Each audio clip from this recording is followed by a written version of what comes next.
네, 오늘은 이 말씀을 중심으로 그제서야 알았더라 라는 제목으로 우리 하나님의 말씀을 함께 나누도록 하겠습니다. 우리는 지금 며칠 동안 계속해서 히스기야 왕에 대한 말씀을 들어오고 있습니다.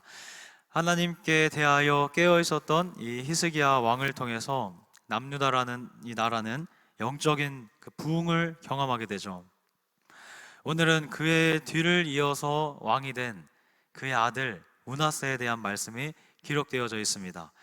안타깝게도 므낫세는 아버지 히스기야가 헐어버렸던 그 산당을 다시 세우고요. 그리고 아버지가 무너뜨렸던 우상을 다시 그 세우는 죄악을 범합니다. 그것을 통해서 이 나라는 다시 한번 하나님을 등지는 길로 걷기 시작합니다.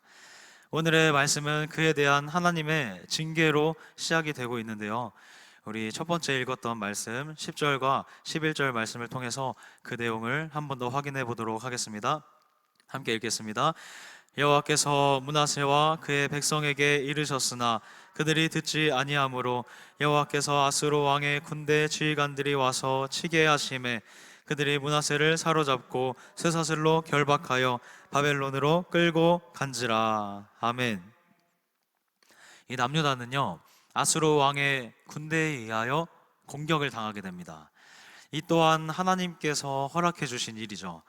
그 공격으로 인해서 이 지금 통치하고 있는 이 므낫세 왕은 바벨론으로 사로잡혀 가게 되는데요. 자신이 왕으로 다스리고 있는 이 나라에서 쇠사슬로 결박을 당하고 끌려가고 있는 상황인 거예요. 엄청나게 치욕스러운 일인 것이죠. 이러한 상황 속에서 어떤 일이 일어났는지 그 일들을 통해 기록된 말씀을 통해서 우리에게 주시는 교훈이 무엇인지 오늘의 말씀을 통해서 그것을 들을 수 있기를 소망합니다. 네, 한 나라의 왕이 묶여서 포로로 끌려갑니다. 이 정도 상황까지 됐으면 사실 이제는 더 이상 가망이 없는 거죠. 남유다는 망했다고 봐도 과언이 아닐 겁니다. 하지만 이러한 상황 속에서 하나님을 버렸던 이 므낫세 왕은 그의 입술을 통해서 회개의 기도를 시작한다는 거예요. 그런데 이렇게 다 망하고 난 뒤에 회개하면 이게 무슨 소용인가요? 끝났다는 생각밖에 들지 않는 지금의 이 상황인데, 이 상황 속에서 뒤늦게 하나님을 찾고 매달리는 것이 무슨 소용인가요? 그런데요, 우리 하나님은 그의 부르짖음, 그 회개의 기도를 들어주셨다는 사실입니다. 하나님의 말씀이 오늘 그렇게 기록하고 있어요. 다 끝났는데 그 순간에 하나님의 향한 부르짖음의 기도를 들으신다는 사실입니다. 어쩌면 우리의 삶 가운데서도 이런 상황이 있을지도 모르겠습니다. 굉장히 절망적인 상황, 그것은 나의 잘못으로 인함일 수도 있겠고요, 때로는 나를 연단하시고자 하는 그 하나님의 방법일 수도 있을 겁니다. 그 상황 속에서 우리가 놓치지 말아야 할 부분이, 내가 봤을 때는 다 끝났다고 생각이 드는 상황인데, 하지만 그때도 우리 하나님은 우리의 간구를 들으시는 분이시라는 사실입니다. 우리가 지난주 주일 그 말씀을 통해서 하나님을 상대하라는 제목으로 함께 말씀을 들었던 거 기억나시죠? 느헤미야는 나라가 고난을 겪고 있다는 그 사실을 듣고 그 마음이 너무나도 어려웠어요. 너무나도 절망적이었습니다. 그래서 수일 동안을 울면서 슬퍼했죠. 하지만 느헤미야는 놀랍게도 우는 데서 끝나는 것이 아니라 하나님 앞에 나아가서 기도하기를 선택했습니다. 그는 하나님이 모든 왕 위에 계신 진정한 실세이시며 그 하나님을 일하게 하는 최고의 방법이 바로 기도라는 사실을 분명하게 알고 있었던 겁니다. 오늘 므낫세가 한 나라의 왕임에도 불구하고 타국으로 끌려가고 있는 지금의 이 상황을 한번 보세요. 비록 자신의 죄악 때문에 벌어진 일이지만 굉장히 절망적입니다. 이와 같은 상황이 우리의 삶 가운데도 올 수 있다는 것이죠. 그런 상황 앞에서 우리가 할 수 있는 최선의 선택이 기도라는 사실은 분명합니다. 나의 죄악으로 인한 어려움이라면 하나님께 온 마음을 다해서 회개의 기도를 드리며 엎드려야 하겠죠. 또는 하나님께서 나를 연단시키기 위해 주신 고난이라고 한다면 그 고난 뒤에 있을 하나님의 뜻을 바라보고 하나님께 온 마음을 다해서 결국에는 세우실 하나님을 바라보며 기도할 수 있다는 겁니다. 하나님께서는 기도하는 자의 간구를 결코 외면하지 않으신다고 합니다. 그 소리를 들으시고요, 그 기도를 받으시고요, 응답하시는 분이 우리 하나님이신 줄 믿습니다. 이러한 하나님이 우리의 하나님이시기 때문에 그분 앞에 기도함으로 모든 것을 아뢰는 저와 여러분, 우리 모두의 삶이 되시기를 주님의 이름으로 축복합니다. 이러한 므낫세의 회개의 기도 가운데서 우리 하나님께서 다시 한번 은혜를 베풀어 주셨습니다. 므낫세는 바벨론으로부터 결국 풀려나게 되었고요, 예루살렘으로 다시 돌아와서 왕위에 다시 앉게 됩니다. 우리 그에 대한 말씀을 한번 확인해 보겠습니다. 13절 말씀을 통해서 우리 함께 확인해 보겠습니다. 13절입니다. 기도하였으므로 하나님이 그의 기도를 받으시며 그의 간구를 들으시사 그가 예루살렘에 돌아와서 다시 왕위에 앉게 하심에 므낫세가 그제서야 여호와께서 하나님이신 줄을 알았더라. 아멘. 지금 하나님의 말씀이 기록하기를요, 므낫세가 그제서야 하나님 여호와께서 하나님이신 줄을 알았더라, 이렇게 기록하고 있죠.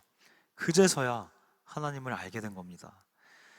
므낫세가 이러한 수모를 겪기 이전에 하나님을 몰랐을까요? 아니죠. 그도 하나님을 알고 있었습니다. 선조들로부터 전해 듣고 모세의 율법에도 기록되어 있고 선지자들을 통해서도 들었기 때문에 하나님에 대해서 잘 알고 있었습니다. 그런데 지금 성경이 말하고 있는 이 알은요, 경험적으로 하나님의 말씀이, 하나님이 어떠신 분이신지를 경험적으로 깨달아져서 그 말씀이, 그 하나님이 알아졌다는 것이죠. 단순히 지식적인 알미 아니었다는 겁니다. 지금까지의 므낫세의 알은 하나님에 대한 지식이 조금 있었던 것 뿐인 것이죠. 그런 식으로 하나님을 알고 살아가는 므낫세의 삶이 그동안 어땠죠? 너무나도 쉽게 하나님을 멀리했습니다. 그저 지식적으로만 하나님을 알고 있었더니 아버지 히스기야가 온 힘을 다해서 회복해 놓았던 그 여호와 신앙을 다시 무너뜨리고 다시 우상 숭배의 길을 너무나도 쉽게 걷기 시작했다는 겁니다. 어떠신가요? 우리는 이런 므낫세의 모습을 오늘 보면서 우리의 마음을 점검해 볼 필요가 있습니다. 나는 정말로 하나님을 알고 있는가? 오직 하나님만이 정말 유일하신 하나님이심을 정말 알고 있는가? 그 알미 우리의 마음속 깊이 새겨져서 나의 삶 속에서 하나님을 아는 삶의 그 모습이 드러나고 있는지 우리가 한번 점검해 보았으면 좋겠습니다. 므낫세의 모습을 이제는 반면 교사 삼아서요, 하나님을 정말 알아가는 그 삶이 우리의 삶이 되도록 힘쓰는 것이죠. 꼭 이렇게 므낫세처럼 이렇게까지 극심한 어려움을 겪고 하나님을 알게 될 필요는 없지 않겠나요? 오늘 우리가 이 말씀 앞에 서 있기 때문에 이제는 어려움 없이, 적어도 이 정도까지의 치욕스러운 일, 이 정도까지의 절망스러운 일, 이 정도까지의 굴곡을 경험하지 않아도 하나님을 알아갈 수 있는 기회가 오늘의 말씀을 듣고 있는 저와 여러분에게 있다는 사실을 기억할 수 있기를 바랍니다. 그렇다면 이제 어떻게 하면 하나님을 제대로 알아갈 수 있는 그 삶을 살아갈 수 있을지 함께 살펴보기를 원하는데요, 오늘 말씀 가운데 그 비밀이 숨겨져 있습니다. 므낫세는 이방 나라인 아수르 왕에 의해서 바벨론으로 끌려가게 되는데요, 그리고 결국에는 하나님께 은혜를 입어서 다시 고국으로 돌아오게 됩니다. 이렇게 다시 돌아오게 된 근본적인 원인을 하나님의 말씀 속에서는 므낫세가 크게 겸손해져서 하나님을 찾고 회개했기 때문이라고 기록하고 있어요. 그런데 므낫세가 포로 생활 중에 어떻게 갑자기 하나님을 알게 되었을까요? 그가 하나님을 섬기는 여호와 신앙을 가지고 있는 남유다 안에 있으면서도 하나님을 몰랐던 왕입니다. 그런데 지금 이방 나라에 끌려왔고 여호와 신앙이라고는 찾아볼 수 없는 나라에 끌려와서 포로 생활을 하고 있는데 어떻게 이런 곳에서 갑자기 하나님을 알고 회개하고 기도할 수 있었을까요? 오늘 하나님의 말씀 속에서는요, 므낫세에게 하나님께서 직접 나타나셔서 회개하라고 말씀하셨다는 기록은 없습니다. 환상을 보여주셨다는 기록도 없어요. 그렇다는 것은 그에게 새로운 어떤 놀라운 경험과 말씀이 들려졌다는 것이 아니라 이전에 선지자들을 통해서 들었던 그 말씀이 극심한 어려움을 겪는 가운데서 기억이 났다는 것입니다. 우리는 종종 어떠한 상황 가운데 있을 때 하나님의 특별한 사인, 하나님의 특별한 감동을 원할 때가 종종 있습니다. 그때 하나님께서 그와 같이 역사해 주신다면 그 뜻을 따르지 않을 사람은 아마 아무도 없을 겁니다. 때로는 하나님이 그렇게 역사하시기도 하지만 오늘의 말씀이 보여주는 바는 그렇게 일하시지 않았다고 하는 거예요. 고난 중에 있는 므낫세에게 특별한 말씀을 새로 주신 것이 아니라 이전에 선지자들을 통해 들었던 그 하나님의 말씀, 또는 아버지 히스기야로 통해 들었던 하나님의 말씀을 다시 기억나게 하신 겁니다. 우리 안에도 이미 많은 말씀이 쌓여져 있죠. 그리고 매 예배 때마다 하나님은 우리에게 계속해서 말씀을 주고 계십니다. 우리는 그렇게 주어지는 말씀을 붙들 수 있어야 합니다. 매번 예배 때마다 주어지는 그 하나님의 말씀을 붙들고 그 말씀이 쌓여지고 쌓여지면 결정적인 순간에 성령님께서 그 말씀을 기억나게 해주실 겁니다. 오늘 이 므낫세의 망함이 어디로부터 왔나요? 오늘 본문 말씀 10절을 보면 듣지 아니하는 곳으로부터 왔다고 증거하고 있습니다. 듣지 아니하는 것에 대한 최후를 우리가 두 눈으로 말씀을 통해서 분명하게 보고 있는 거예요. 나에게 들려오는 그 하나님의 말씀을 우리가 마음으로 받을 수 있는 마음이 우리 안에 있기를 소망합니다. 그렇게 말씀을 사모하고 말씀을 받고 그 말씀을 우리 안에 쌓아가기 시작할 때 결정적인 순간 성령님께서 말씀을 기억나게 하시는 그 은혜가 우리 안에 있을 겁니다. 그렇게 하나님의 말씀대로 살아갈 때 그렇게 인도받아가는 은혜가 우리들 가운데 있기를 주님의 이름으로 축복합니다. 네, 이제 말씀을 통해서 한 가지만 더 살펴보려고 하는데요, 하나님의 말씀이 깨달아져서 그 말씀대로 살아가는 그 삶의 결과입니다. 우리 15절과 16절 말씀을 우리 함께 읽어보도록 하겠습니다. 15절입니다.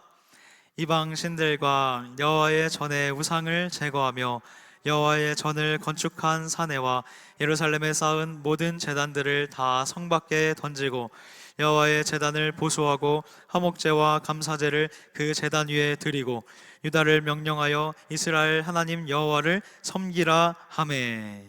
아멘. 와, 이 말씀 놀랍지 않나요? 이게 므낫세의 모습입니다. 지금 하나님께 패역하게 하여 하나님께 범죄해서 아수르에 끌려갔다가 그렇게 극심한 포로 생활을 겪은 므낫세였는데 지금 보세요. 야, 놀랍습니다. 므낫세는 환난을 당하는 중에 그제서야 하나님을 제대로 알게 되었죠. 그렇게 하나님을 알게 된 므낫세는 크게 겸손해져서 하나님께 회개했다고 합니다. 그에 대한 결과로 포로에서 풀려나서 다시 예루살렘에 돌아올 수 있었죠. 그뿐만이 아니라 하나님은 므낫세를 긍휼히 여겨주셔서 다시 왕위에 앉혀주셨습니다. 그랬더니 그런 하나님의 은혜를 받았더니 하나님을 이제 알게 되었더니 므낫세의 통치가 이전과는 완전히 달라졌습니다. 그는 먼저 국방을 강화한 뒤에 예루살렘의 외벽을 높이 쌓았어요. 이것은요, 단순히 국방력을 강화했다는 것이 아니라 친아수르 정책을 완전하게 포기했다는 겁니다. 므낫세는 과감하게 아수르와의 관계를 단절하고 나를 포로로 끌고 갔던 나라인데 그 나라와의 관계를 단절하고 그로부터 당하게 될 공격을 대비했던 것이죠. 이렇게 하여 므낫세는요, 드디어 아버지였던 히스기야와 같은 길을 걷게 됩니다. 므낫세는 이후로도 이방 우상과 제단을 모두 다 제거하였고요, 여호와의 제단을 보수하였습니다. 뿐만 아니라 유다의 온 백성에게 여호와 하나님을 섬겨야 한다는 것을 선포하는 개혁을 일으킵니다. 이러한 므낫세의 달라진 모습을 통해서 우리가 교훈받기 원하는 것이 있습니다. 므낫세는 포로로 끌려가기 이전에도 왕이었고요, 포로로 끌려갔다가 온 이후에도 왕입니다. 똑같이 이전에도 지금도 왕의 자리에 있는 거예요.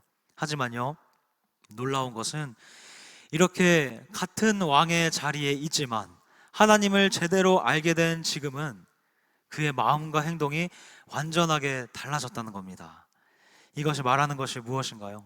내가 하나님 안에서 형통하여 모든 일을 하나님의 뜻대로 성취해 갈 수 있느냐 없느냐 하는 이것은 뭔가가 변화되고 달라진 것, 그뿐만이 아니라 모든 것은 하나님을 내가 어떤 분으로 알고 있느냐 하는 그것에서 결정된다는 사실입니다.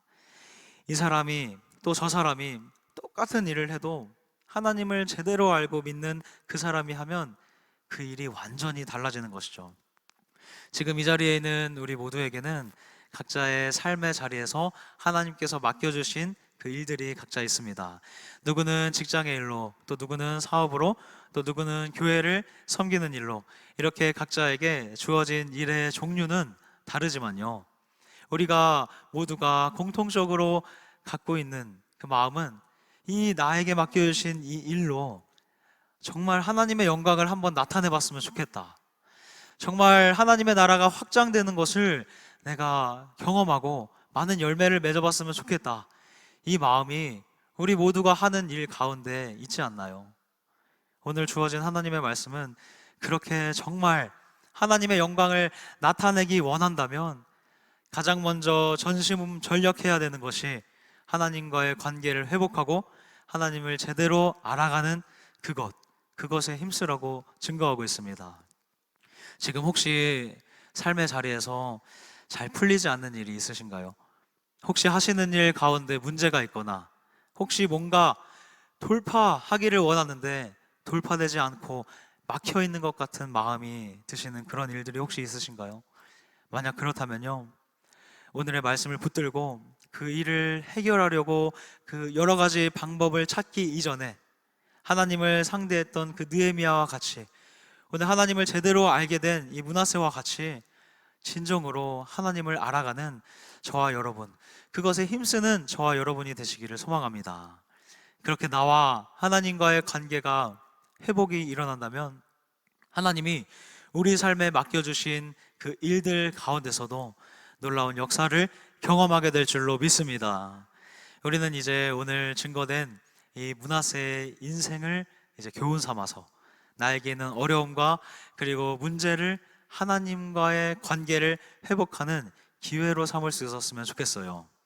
그러하여 비록 므낫세는 그제서야 하나님을 알게 됐지만 우리는 지금 나의 삶에 주어진 말씀 가운데서 하나님을 알게 되기를 원합니다. 하나님을 제대로 알아갈 수 있는 기회를 지금 우리에게 주셨다는 사실이에요. 오늘 우리가 하루를 살아가면서 고민해야 되는 일, 또 해결해야 되는 일 정말 많겠죠. 그렇지만요, 가장 먼저 우리가 하나님과 가까이, 하나님과 친밀하게 교제하며 하나님을 조금 더 알게 되는 그런 삶이 되시기를 주님의 이름으로 축복합니다. 아멘. 기도하겠습니다. 하나님 아버지, 오늘 우리가 므낫세의 모습을 보았습니다. 그의 아버지 히스기야는 다윗의 길을 걸었지만 그의 아들 므낫세는 그와는 다르게 우상 숭배의 길을 걷게 됩니다. 그리하여 포로로 끌려가는 절망적인 상황을 겪게 되는 므낫세의 모습을 우리가 봅니다. 그러나 하나님은 그 중에서도 회개하며 기도하는 므낫세의 기도를 외면하지 않으시고 들어주신 하나님이심을 우리가 말씀을 통하여 듣습니다. 하나님, 우리도 절망적인 상황이 왔을 때 기도함으로 하나님을 붙들 수 있는 은혜를 베풀어 주셔서 그때에 그제서야 하나님을 알게 된 므낫세와는 다르게 지금 나에게 주신 말씀을 통하여 하나님을 알고 지금 나에게 주신 말씀을 삶에서 적용하며 하나님을 깨달아 아는 우리들의 삶이 될 수 있도록 주님 인도하여 주셔서 그리하여 날마다 나에게 주어진 문제와 상황에 집중하기보다 가장 먼저 기도하며 하나님과의 관계를 최우선으로 여기는 우리 모든 성도의 삶이 되기를 주님의 이름으로 기도하며 나아가오니 우리 오늘 하루의 삶도 주님께서 붙들어 주시고 인도하여 주셔서 하나님을 더욱더 알아가는 귀한 삶이 될 수 있도록 주님 인도하여 주셔서 사랑이 많으신 예수님의 이름으로 기도합니다. 아멘.